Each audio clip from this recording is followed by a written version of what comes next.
All right, so page 732 today, we are going to talk about tangents.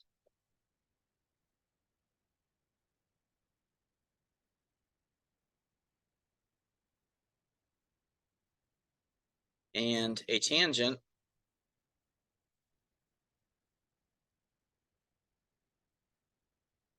is a line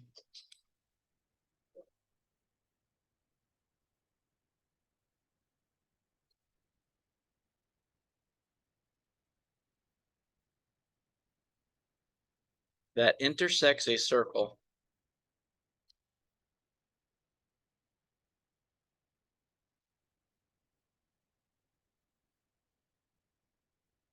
in exactly one place.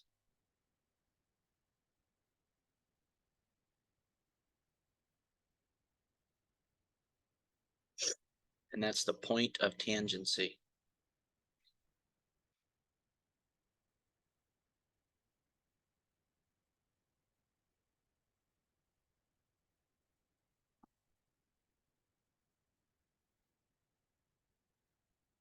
So if we've got a circle C, and a line that intersects the circle in exactly one place. So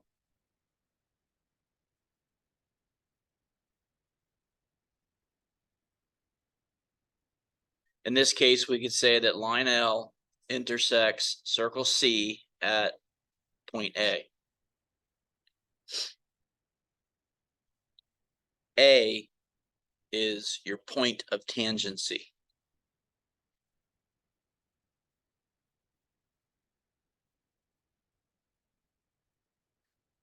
All right.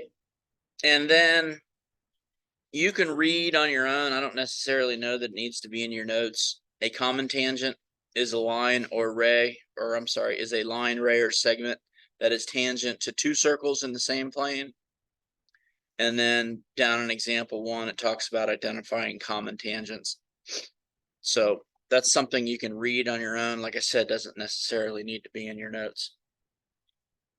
But over on the top of page 733, we've got a theorem that needs to go into your notes. And it says that in a plane,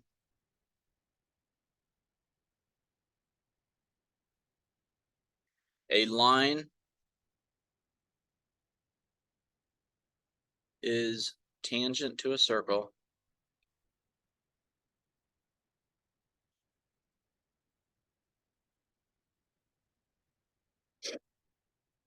if it is perpendicular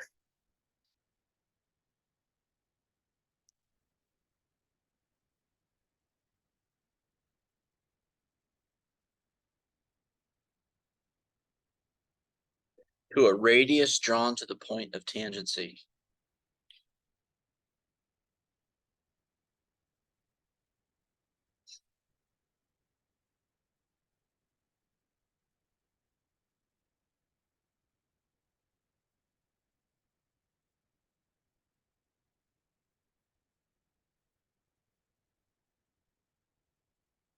In a plane, a line is tangent to a circle if it is perpendicular to a radius drawn to the point of tangency. So here we go. We got a circle again. And we're going to call it circle S. And then we've got a line.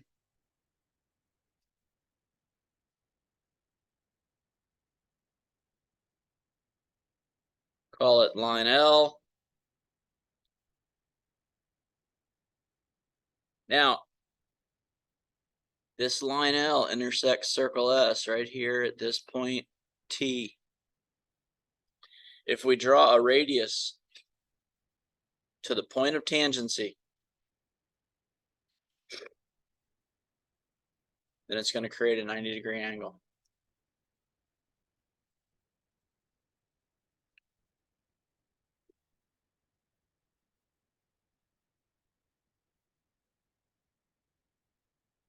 A tangent to a circle and a radius that intersects at the point of tangency always creates a 90-degree angle. Okay, so in example 2, you're told JL is a radius of circle J. So let's take a look at this. JL is a radius of circle J. Determine whether KL is tangent. So if we've got a circle,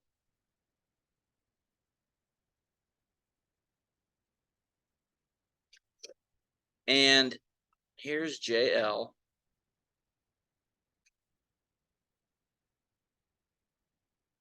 and then we've got this look.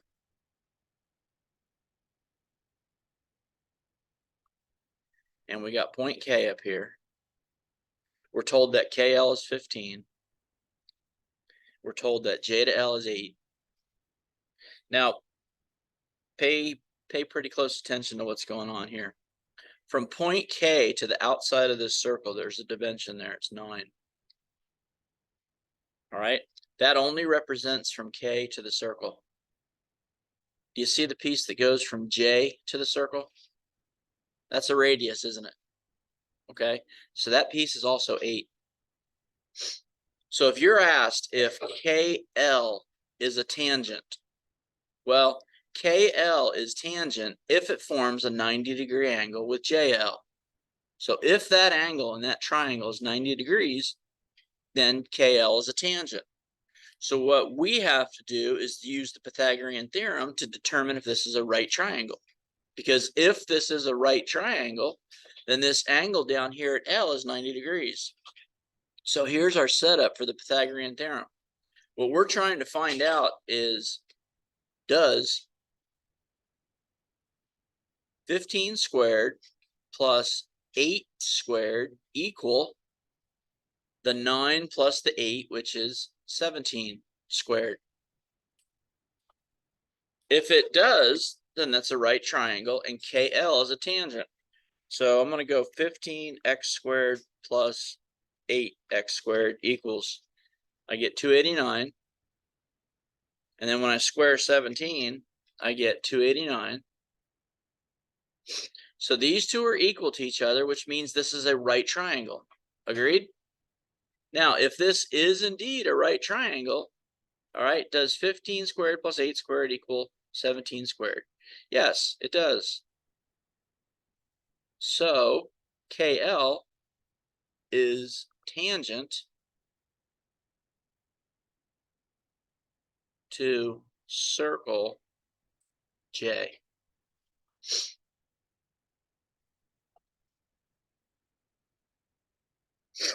If you're asked to determine whether a line or segment is tangent to a circle, then you're going to form a triangle using the tangent, a radius, and if you have to, you can draw in the third side of the triangle. Then you're going to use the Pythagorean theorem to determine if that's a right triangle. If it is a right triangle, then it is a tangent. If the triangle is not a right triangle, then the segment or line is not a tangent. Make sense?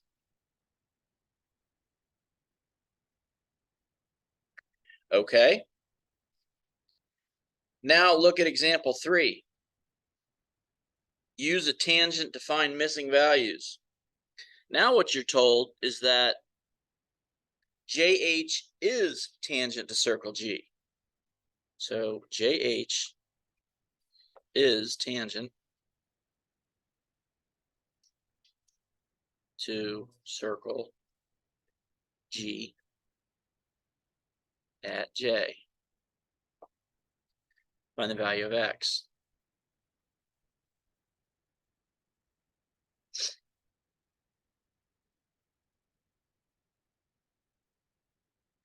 So now here's the diagram. We've got a circle.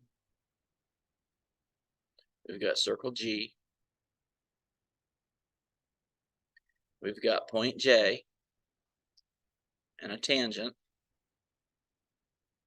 Now they're telling you that JH is a tangent. So if it's a tangent, then where it intersects the radius forms a right angle. Since we know that, we've got an X, which represents the radius.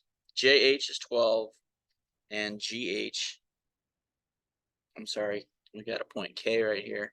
K to H is 8. So it becomes a right triangle problem. All right, but you got to be careful here, because here's our setup to find out or to solve for the value of X. We got a right triangle with X squared plus 12 squared equal to this whole side up here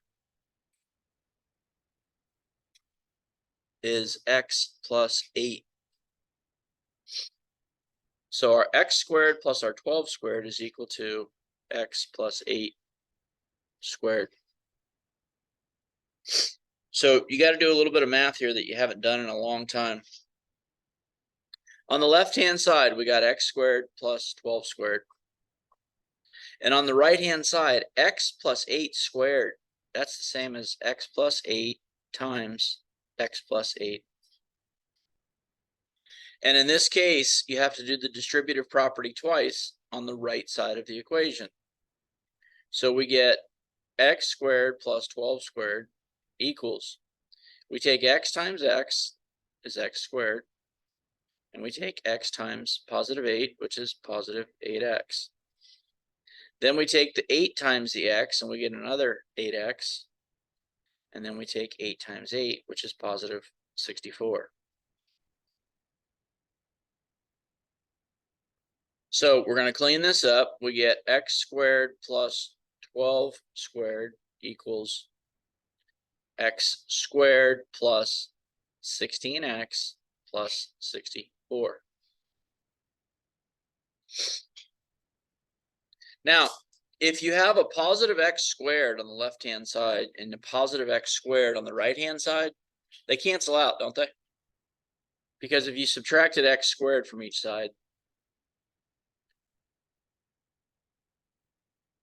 it disappears. So we get 144 is equal to 16X plus 64. So subtract 64 from each side. And 144 minus 64, 80 equals 16X, and then divide both sides by 16.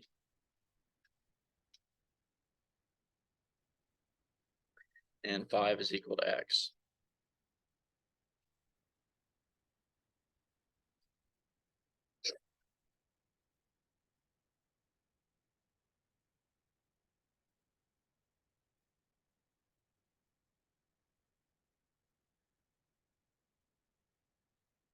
All right with that?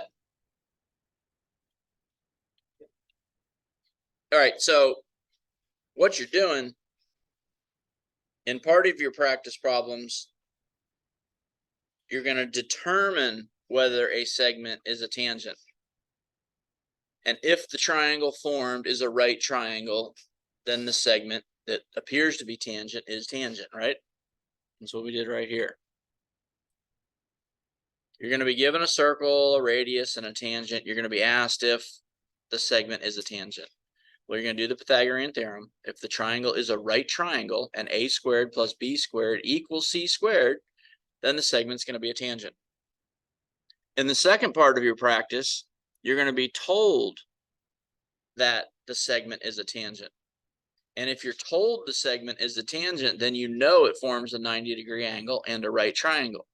And then you can use the Pythagorean theorem to find the missing side lengths. Any questions? Anybody need to see another example?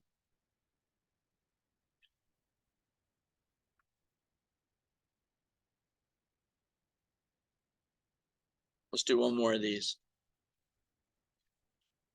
We're going to find X again.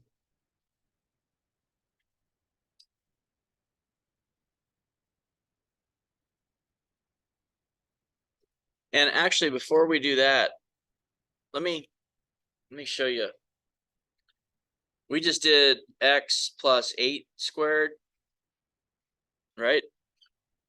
All right, let me show you a little shortcut. Take a look at this x plus 8 squared again.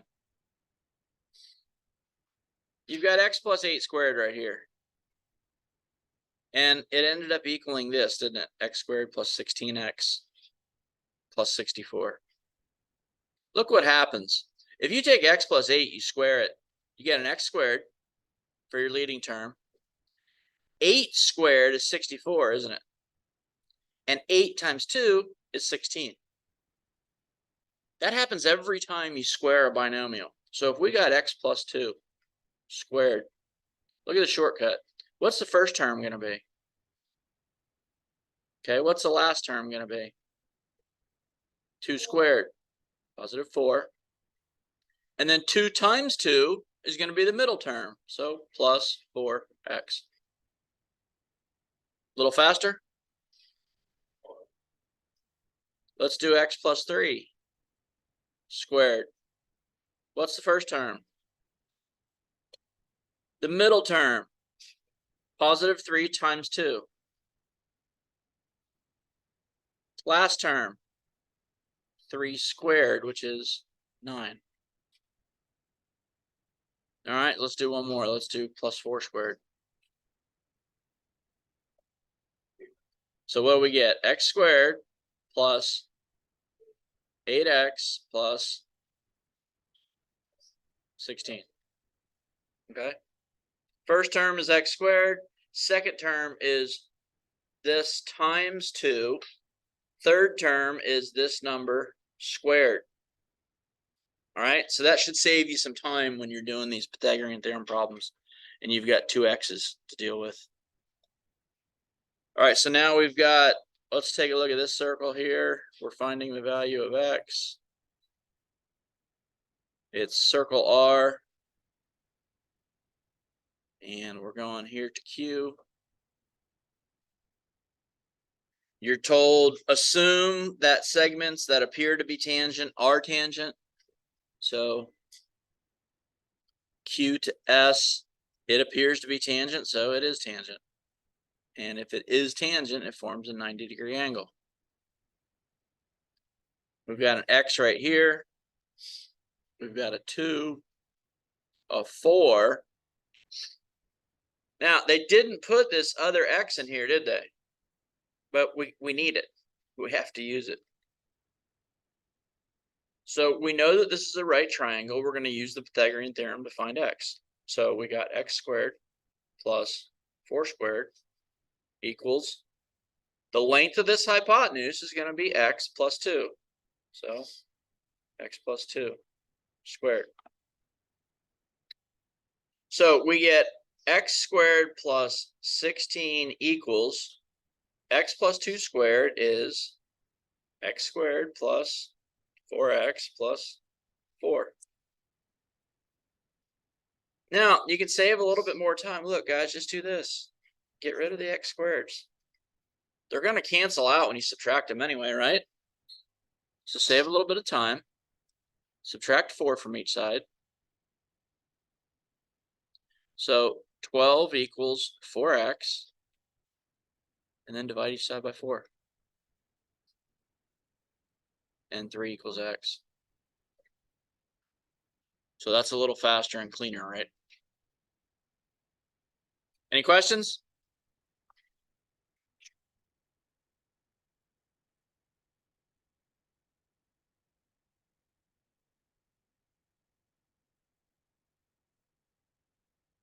All right, then do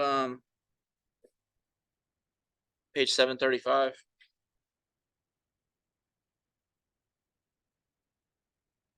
Start on 735. 2, 3.